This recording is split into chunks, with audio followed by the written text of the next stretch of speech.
j'ai commencé par piocher un peu partout. Et puis il y a des écrits qui étaient prêts à changer ma vie, tu vois. Des écrits que je trouvais très forts, qui me sautaient à la figure. Et ça, c'était pas tous les écrits qui faisaient ça. Pourtant, c'était des mots. Bon. Alors, ça a été Georges Bataille. Par exemple, je vais te citer l'exemple du Bleu du ciel. La première fois que je l'ai ouvert, ce livre, c'était à la librairie de la Poste à Beauvais. Je l'ai ouvert, j'ai trouvé un truc crado, j'ai refermé, je suis ressorti de la librairie, je suis parti en courant, presque. Tu vois. Puis, un an ou deux après, il m'a titillé. Et là, j'ai trouvé génial ce livre.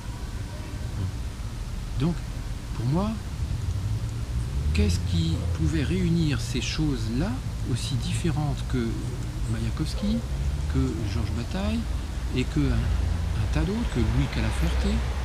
Je me suis dit, mais c'est parce que ça crie, ça hurle, ce sont des textes qui sont forts.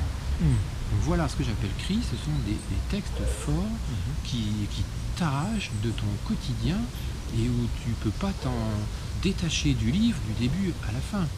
Tu vois, et où après, même 10, 20 ans après, même si tu ne l'as pas relu, tu l'as encore en tête.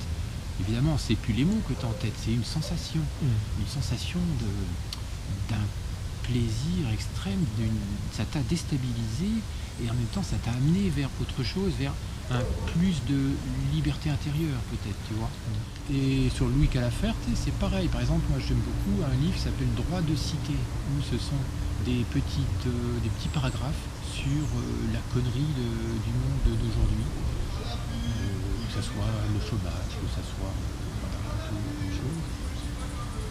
Ça, c'est un livre qui crie, parce que là, il dit vraiment les choses, il passe pas à côté, hein, il s'en fout de la personne qu'il a en face de lui, il dit ce qu'il a à dire. Tu vois. Moi, dans mon enfance, on m'a souvent dit ah, ça, il faut pas le dire. Moi, dans ma poésie, je veux le dire. Alors pourquoi c'est de la poésie? Pourquoi j'écris tout sauf du roman? Parce que le roman, c'est de la fiction. C'est toujours bref. Moi, qu'est-ce qui réunissait tout ce corpus de textes? Parce que j'en ai écrit un essai qui s'appelle Écrire le cri. C'était toujours des genres qui travaillaient le bref. Forcément, tu as la poésie, mais oui, tu as la nouvelle, tu peux avoir le récit, mais il faut qu'il soit dense, il faut qu'il soit où tu ne puisses pas en sortir du début à la fin avec la même expression. Quand j'appelle écrire le cri, c'est qu'il y a quand même écrire dedans, tu vois. Il y a quand même des mots, il y a quand même du sens, et il y a quand même quelque chose qui est dit. C'est ma démarche, et c'est aussi subjectif, hein, attention. Ça a été un travail de cerner qu'est-ce qui m'intéressait dans la littérature. Ce qui m'a fait arrêter, moi j'étais informaticien, analyste programmeur, après ça m'a intéressé 5 ans, et puis après je me suis ennuyé. Dans mon enfance, je voulais créer. J'ai fait du dessin, je faisais les portraits des amis de ma mère, ils sont beaux et tout. Donc je crois que c'était la création. Et en même temps, j'étais intéressé par un réveil. Tu sais, à l'époque, c'était les réveils encore intéressants avec le ressort qui tourne et tout. Et ça me captivait. Les étoiles, ça me captivait aussi. Qu'est-ce qu'il y a derrière les étoiles? Donc je suis allé du côté. Alors j'avais pas des parents issus du milieu ouvrier. Des parents, moi je voulais faire les beaux-arts. L'école des beaux-arts.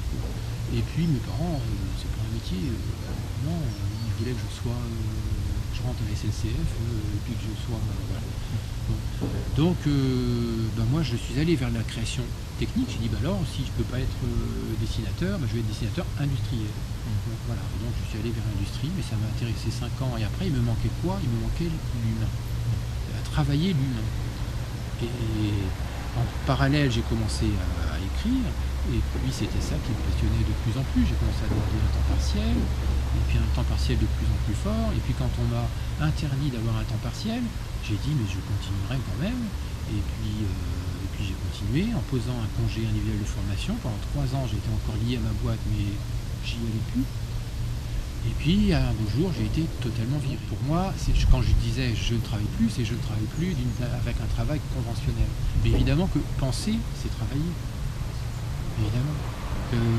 S'intéresser au monde, lire, regarder les infos, les débats et puis en faire une synthèse, c'est évidemment travailler qui m'intéressait.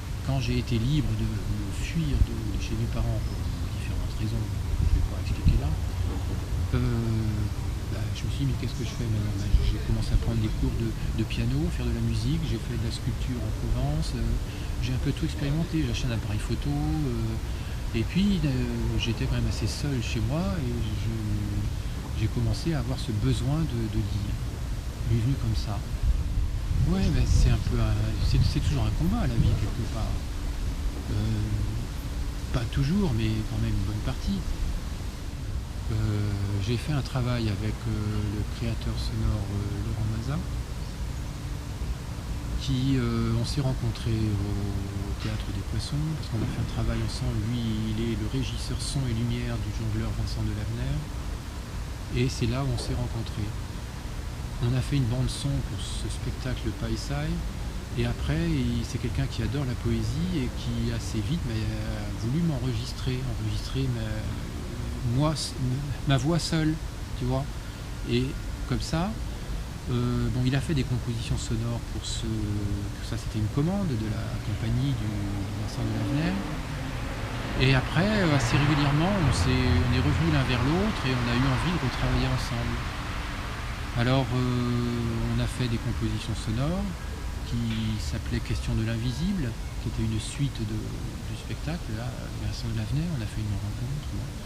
Et puis, un an après, ou quelques années après, il m'a dit, Alain, j'aimerais bien qu'on fasse quelque chose. Alors, j'ai dit, bon, ok, viens une semaine à la maison, et puis on verra bien. Et au début, on devait enregistrer 2 ou 3 textes.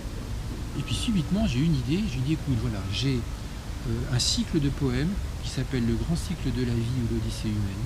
Il y a 1400 pages, il y a 14 textes qui font parfois 150 pages, parfois 80. Et je te propose que tu m'enregistres, qu'on fasse comme un condensé, un extrait des 14 textes pour donner l'intégralité de cette cloche, tu vois, parce que c'est comme une cloche.